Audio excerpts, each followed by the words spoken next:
Bonjour tout le monde, 24 juin, bonne Saint-Jean à tout le monde. Mais la NFL continue à rouler même si on est à la Saint-Jean. Puis ben, on va parler du cas de Brendan Sorsby qui a connu, je dirais pas une conclusion parce que jusqu'à maintenant il y a tellement de rebondissements que ça peut changer encore. Mais dans le fond, on a eu une grosse surprise aujourd'hui alors que on apprend que Brendan Sorsby ne jouera pas dans la NFL la saison prochaine.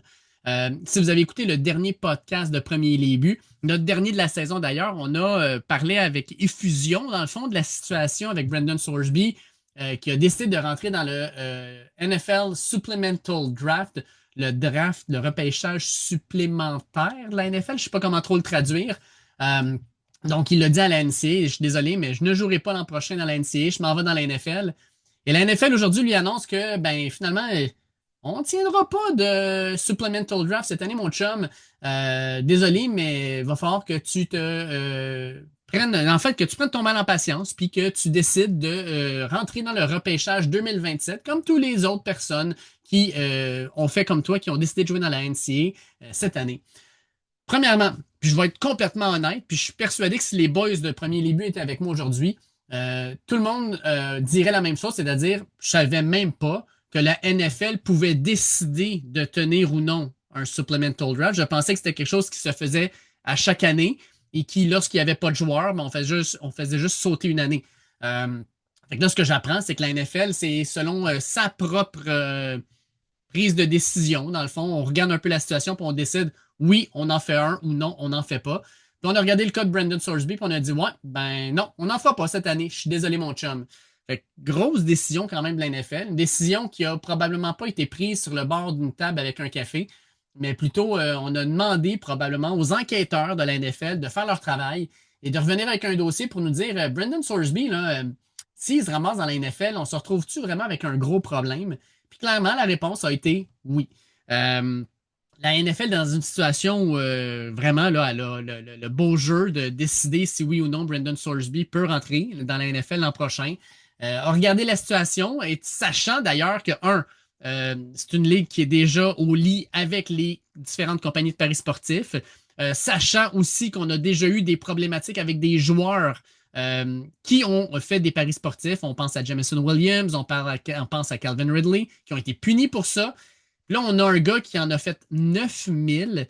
Puis je pense que pire encore, là, je n'ai pas entendu Brandon Sorsby sortir publiquement et dire, ouais, je suis désolé, je l'ai échappé, c'était mon erreur, j'aurais pas dû faire ça. Je rentre en traitement, je veux régler le problème, je veux être une meilleure. On n'a rien entendu de ça, ce qui est très problématique de sa part, mais même des équipes qui travaillaient avec lui. Là, les équipes sont comme on n'était pas au courant, ça n'a pas de bon sens. Ou Texas Tech qui dit on enlève le droit à un joueur de se faire valoir au football dans une situation où clairement il y avait un problème d'addiction, puis là on tente de lui couper l'herbe sur le pied. Hey, hey, hey, 2 secondes. Il n'y a personne qui a tordu le bras à Brandon Sorsby pour faire 9000 paris sportifs, des paris contre sa propre équipe quand il était à Indiana. Puis non seulement ça, mais un gars qui clairement, là, bon, il n'a pas réglé le problème. Là. Brendan Sorsby n'est pas allé faire une cure de désintox de 3 mois ou peu importe. Là, il n'a rien fait. Là. Comment on peut savoir qu'il a pris des moyens vraiment là, clairs pour régler ce problème-là, puis montrer qu'il y avait que de bonne foi, qu'il voulait passer à autre chose? Fait que pour vrai, là, la NFL s'est placée dans une situation pour éviter justement comme le bordel Sorsby, parce que n'importe quelle équipe qui aurait décidé de prendre un choix de repêchage sur lui aurait vécu probablement un enfer médiatique pendant plusieurs jours, à savoir qu'est-ce qu'on va faire avec ce gars-là. Là, la NFL, est-ce qu'on doit faire enquête ou non parce que ça ne s'est pas passé pendant qu'il était dans la NFL?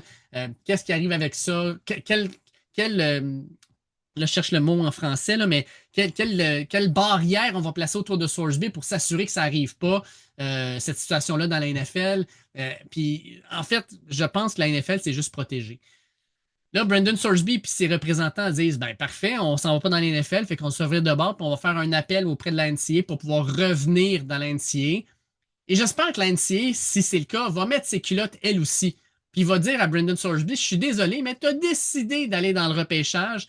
Et il n'y a pas vraiment d'historique de joueurs qui ont décidé de faire ça puis qui ont eu le droit de revenir. Je pense à Maurice Claret, porteur de ballon d'Ohio State, qui avait décidé de sortir dans la NFL une année trop tôt parce qu'il disait, ben moi, je suis tellement bon que j'ai plus rien à prouver dans le football universitaire. Laissez-moi rentrer dans la NFL.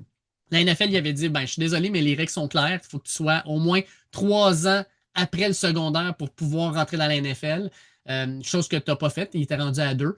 Et puis, ben, ça a fait en sorte que ben, Maurice Clay s'est retrouvé ni dans la NFL ni dans la NCAA. Puis la NCAA ne lui a jamais permis de revenir. Fait qu'est-ce que Brandon Sorsby va réussir ou est-ce que d'autres joueurs par le passé ne l'ont pas réussi?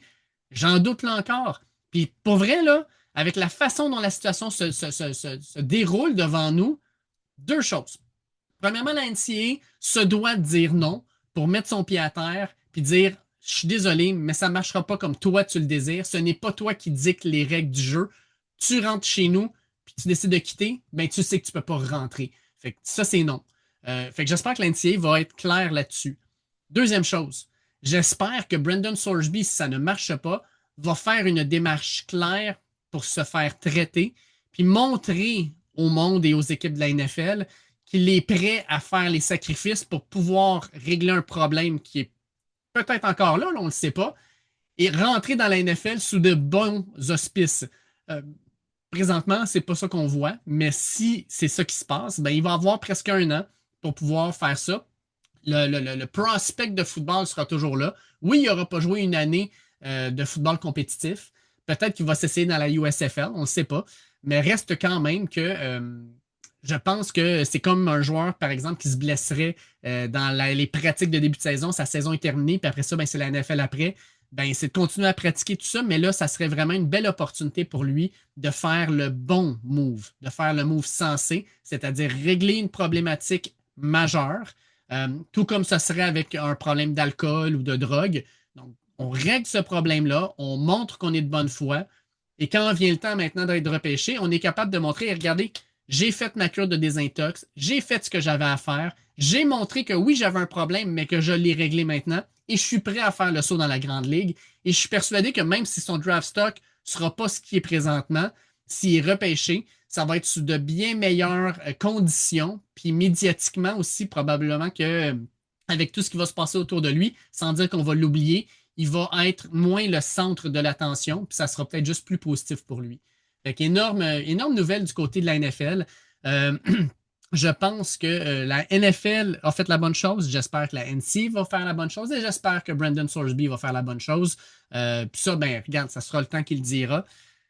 Ceci étant dit, je vous invite, comme d'habitude, à aller sur nos différentes plateformes. C'est pas parce que c'est la saison morte qu'on arrête de faire du contenu. Je vous invite à aller sur notre Patreon où on va continuer à placer des choses. Moi, je vais, vous le savez, j'ai un dada pour la NCAA, le football universitaire américain. Ben, je vais placer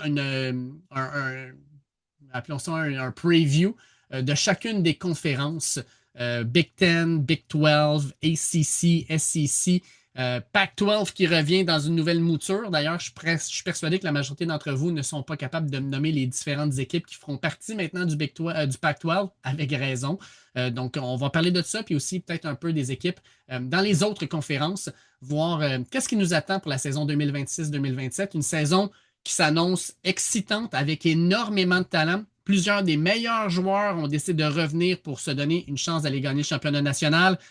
Ou simplement pour se développer. On pense à Arch Manning, Dante Moore, mais on a plein d'autres joueurs. On pense à Jeremiah Smith, le receveur d'Ohio State. Gardez un œil sur Chris Henry, qui va être de l'autre côté de lui. Un autre monstre qui risque de faire ouvrir beaucoup d'yeux. Un receveur qui va être dominant pendant 3 ans à Ohio State.